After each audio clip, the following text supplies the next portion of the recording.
Shantel fell down and stared in confusion, with tears streaming down her eyes as Michael was taken away. She couldn't believe what just happened right in front of her. Back home, Chifoba was very happy that finally Mike is out of his daughter's way. At least by the time he gets out, Shantel must have gotten married to one of his friend's sons and had her own kids.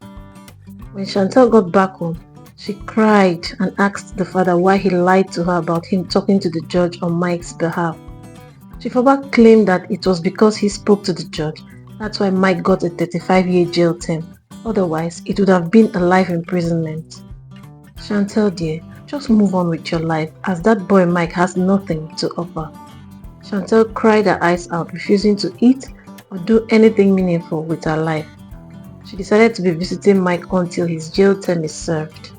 She did that every day, going to the prison with food for Mike for months, until Chifoba, her father, couldn't take it anymore.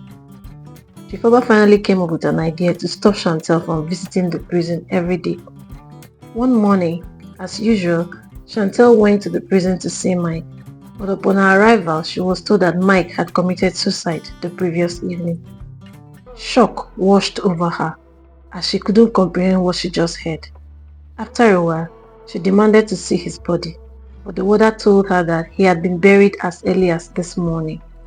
"I want to see his corpse or where he was buried," she demanded. "I am sorry, Miss Shantel. Mike's remains is government's property. You are not allowed to see him. It's a pity. Take heart," the warder said before leaving her there. Shantel stood, staring into space, wondering why it had to be her. Why Mike? Why suicide? What about all our promises we made to each other? She asked before breaking down and crying bitterly.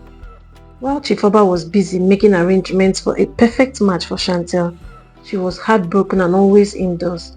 She no longer goes to work, skipping meals and contemplating suicide as well.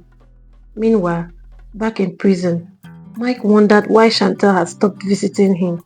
He couldn't reach her as he was not allowed to communicate with anyone outside other than his prison mates. Days turned into weeks and months. Mike felt betrayed. He cried and tore all of Shantel's pictures he had on the wall of his prison cell. "How could you do this to me, Shantel? After all we've been through, how could you just throw me away like I'm some baggage? I thought you loved me, Shantel. Why?" he asked amidst tears. While Mike was crying, other inmates started laughing and making mockery of him. "Lover boy, you did love."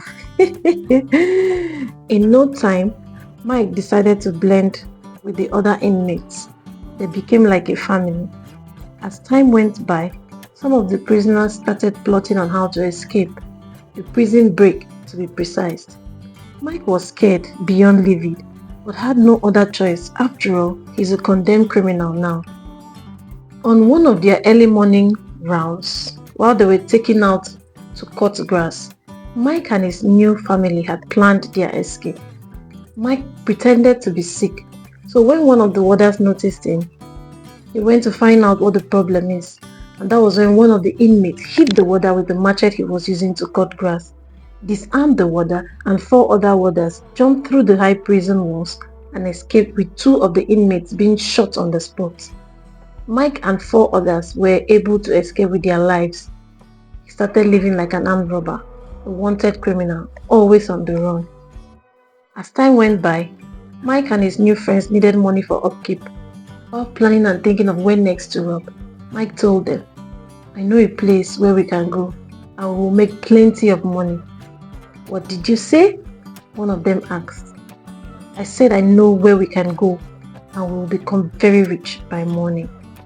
"So what are you waiting for? Go ahead, tell us so we can swing into action," another one replied. After careful planning, Mike took his friends to Shantel's house. Her father, Chifoba, was dragged to the living room. He was begging for his life. "Please don't kill me. I will give you anything you want. Where is the money?" Chifoba took them to his room and gave them plenty of money. When they brought him out, Mike looked at Chifoba, recalling all he had gone through because of him. His anger palpable. Shot Chifoba on his left leg, then went ahead to search all the rooms. When he saw Shantel sleeping in her room, he dragged her out and midway opened his mask for her to see his face.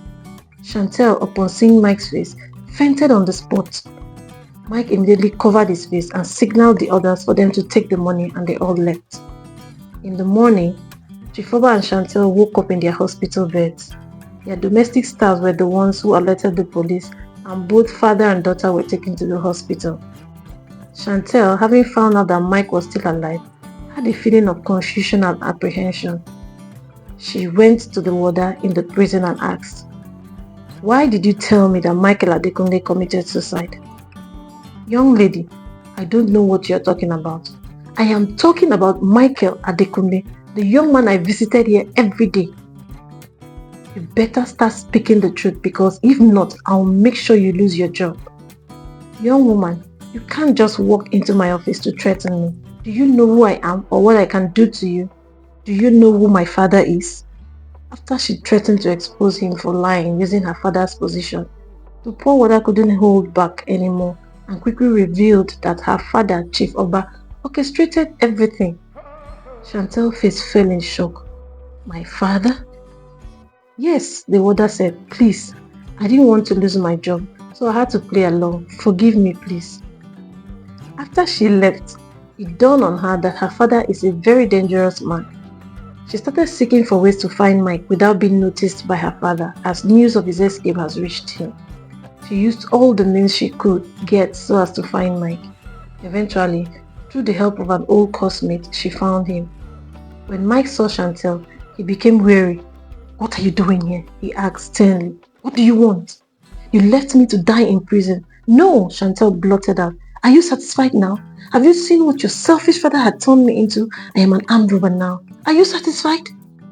"Mike, that is my father, and this is me. I was told you committed suicide. What was I supposed to do? Do you know what I have been through all these months? Have you forgotten our love?" At this point, Mike became emotional and hugged Shantel passionately. Both of them cried like little babies.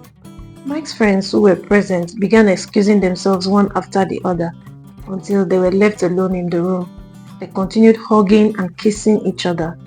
When the passion was spent, they began to devise a plan on how to be together, this time without anyone interfering in their lives. Shantel quickly got lots of money from her father, used the money to process their passport visas, dropped a very long letter for her father explaining how and why she needs to be happy in life with Mike by her side, that it is only death that can tear them apart.